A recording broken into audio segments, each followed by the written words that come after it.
여러분 안녕하십니까? 저는 우당 장명훈 원장입니다. 이 시간에는 성명학 불용 한자에 대해서 26번째로 16개 한자를 간략히 설명을 드리는 시간을 갖도록 하겠습니다. 제가 수개월 전부터 이름에 사용하면 안 된다는 성명학 불용 한자에 대해서 이렇게 가나다 순으로 이렇게 설명을 드리고 있습니다만은 꽤 오래됐습니다. 이제는 얼마 남지 않았습니다. 그래서 오늘은 26번째로 16개 한자를 말씀드린다, 이런 말씀입니다. 그러면 첫 번째 바로 설명 들어가겠습니다.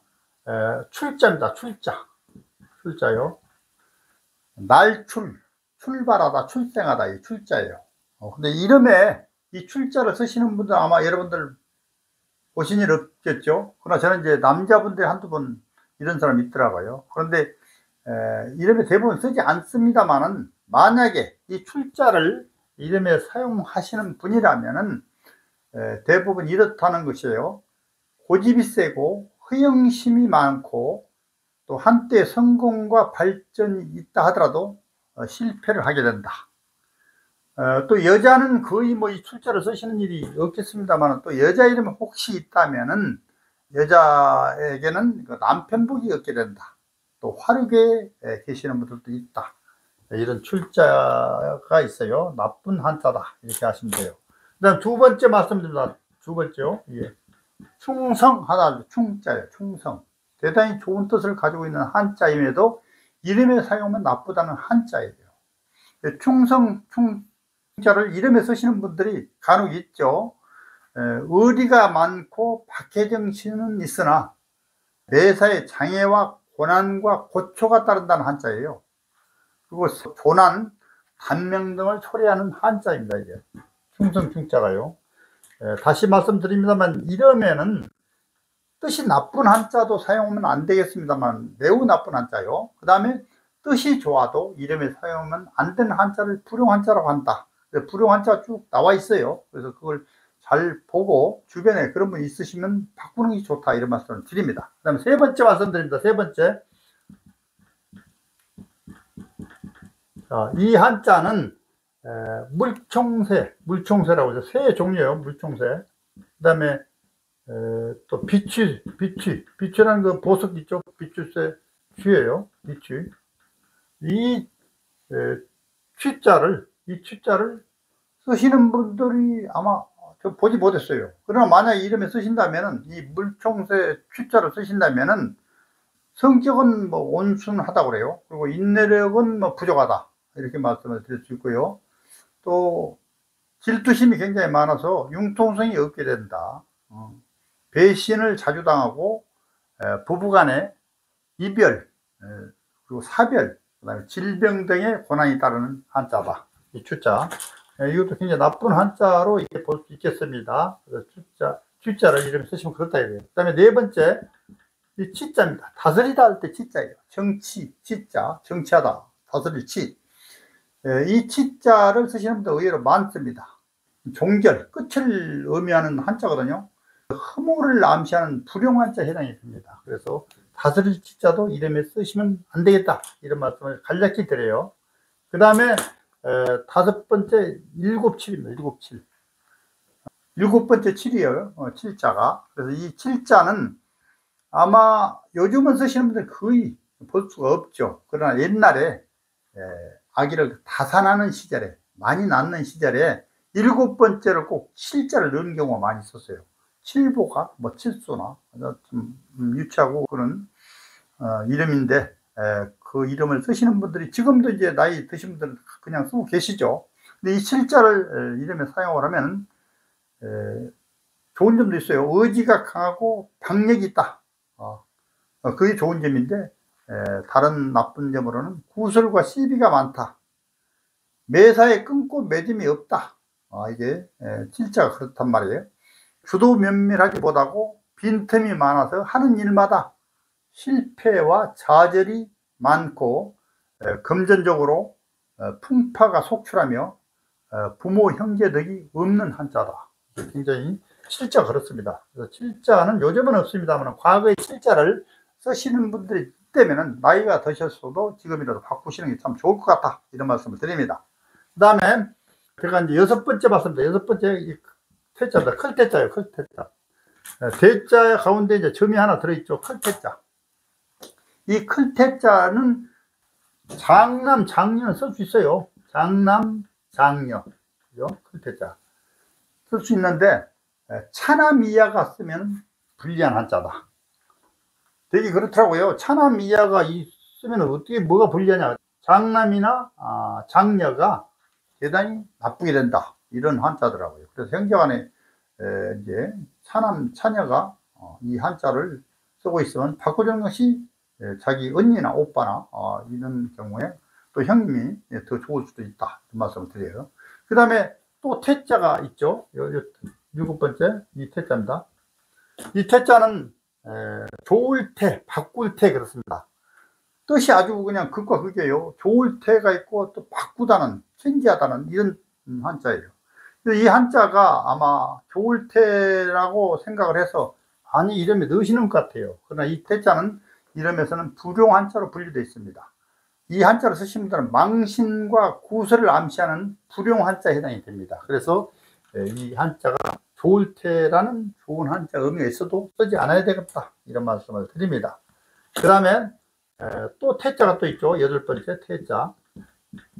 태자. 클태자, 이것도요. 클태자. 아까 클태자가 이것도 있습니다만은 이 클태자도 있어요. 클태자. 이 클태자는 쓰시면은 진취적인 기상고 활력은 넘친다고 그래요. 그러나 침착성이 결여되고 허황된 일을 많이 벌인다. 그래서 허풍장이가 많다, 이런 한자예요. 그래서 뭐 이런 말이죠. 대포를 잘 쏜다, 이렇게 하는 표현하는 한자예요. 그리고 특히 동생이, 아까 그랬죠. 그 클태자를 쓰면은 형이 망한다, 형이 망한다 그래요. 여자들은 뭐 클태자를 잘 안 쓰는 같은데 남자들 쓰는 경우가 많습니다. 그냥 장남, 차남 할 것 없이. 그래서 동생이 만약에 쓰면 형이 망한다, 형이 망한다는데 굳이 쓸 필요 없겠죠. 그 다음에 9번째 봤습니다. 9번째 요 한자입니다. 요렇게 깡충깡충 토끼 이 토자예요. 모든 것이 하루아침에 물거품이 된다는 한자예요. 재난이 많이 따른다, 이런 한자입니다. 재난을 당한다. 이게 토끼 토자까지 봤어요. 그 다음에 10번째 팔자입니다. 팔. 너무 빨리 들으면 팔자, 이렇게 8팔자. 8번째 팔자예요. 아까 7번째 7자도 있었습니다만 8번째 팔자. 이 팔자를 옛날 이름에 많이 써요. 역시 이 팔자를 이름에 쓰면은 의지력과 인내심이 강해서 일시적인 그 출세와 성공은 할 수 있다고 그래요. 그는 이제 글자 모양이 좌우로 이렇게 퍼져서 갈라진 형태죠. 그래서 이제 뭐든지 오래 지속되지 못한다. 성공했는데 오래 지속되지 못한다. 아까운 거죠. 뭐 7.8기의 의지와 인내심이 있으나 또 고난과 고통이 많이 따르게 된다, 이런 한자예요. 좋은 것도 있지만 나쁜 것이 있기 때문에 이 8번째 팔자는 쓰지 않아야 되겠다. 그 다음에 이런 한자입니다. 바람풍자예요. 바람풍자.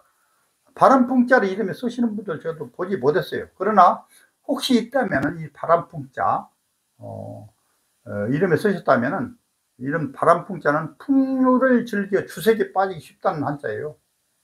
그리고 마음의 중심이 약해서 항시 변화를 좋아하는 거죠. 바람 부는 식으로 그런가 봐요. 변화를 좋아해서 뭔가 제대로 성취하는 일이 없다. 항시 어지럽고 불안하고 초조하고 있는 재산도 바람에 날려 흩어져 버린다. 바람풍자예요. 그래서 이 풍자 11번째 대단히 나쁜 한자다. 그 다음에 이 한자 있어요. 이 한자 풍년할 때, 풍년이 왔네 할 때 풍년 풍자죠.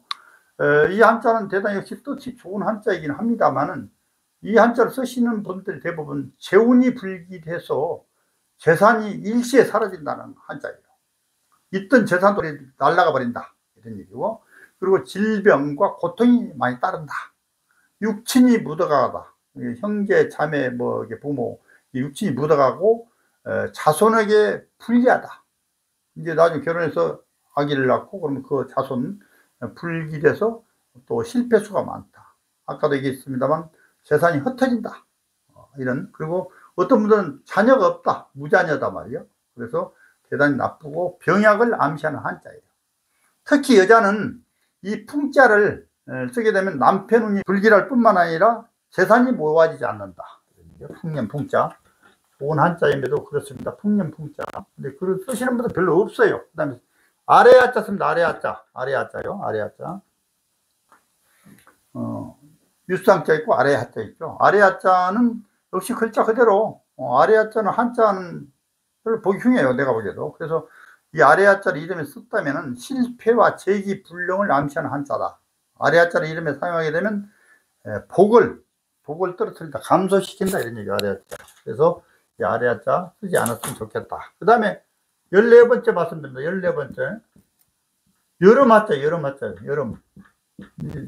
화야로 이제 여름이 되죠. 요즘 이제 6월 중순이니까 여름은 이제 더운 여름이란 말이에요. 이름에 이 하자를 뭐 쓰실 것이 없어서 쓰시는지 이 하자, 이 여름 하자를 쓰시는 분들이 상당히 많아요. 여름 하자를 이름에 쓰면 인정이 없고 성격이 급하고 고집이 있고 충돌이 자주 일어난다. 그리고 뜻하지 않는 사고가 발생하거나 또 좀 불쾌한 얘기입니다만 수족을 다치는 경우가 많다. 그래서 특히 교통사고에 주의해야 된다. 교통사고. 여름 하자가 그렇습니다. 여름 하자 대단히 불리한 한자로 이렇게 분류되어 있습니다. 여름 하자로 쓰지 않아야 되겠다, 이런 말씀을 드리고요. 15번째 학자입니다. 학자를 쓸게요. 배울 학자. 공부 배우다, 이런 학자예요. 이제 학자를 원래 이제 공부 좀 잘하라는 의미로 이제 학자를 쓰시는 분들이 많이 계세요. 근데 대부분 정반대의 경향이 생겨요. 성명에서 대단히 불길한 의미를 가지고 있는 한자입니다. 배울 학자가요. 정자는 이렇게 쓰고요. 배울 학자. 그래서 배울 학자가 쓰시는 분들 상당히 많습니다만 쓰지 않는 것이 좋다. 남자분들이 많이 있어요. 배울 학자. 그 다음에 마지막으로 16번째 마지막으로 씁니다요. 이게 학자요. 무슨 학자냐? 두루미 학자죠.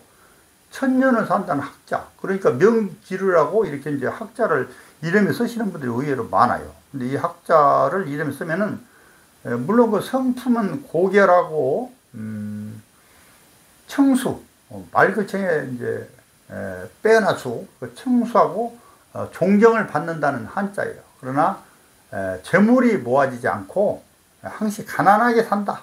학자가 그렇습니다. 비록 부모의 그 유산을 받아도 탕진하기 쉽다. 이 학자가요. 그렇습니다.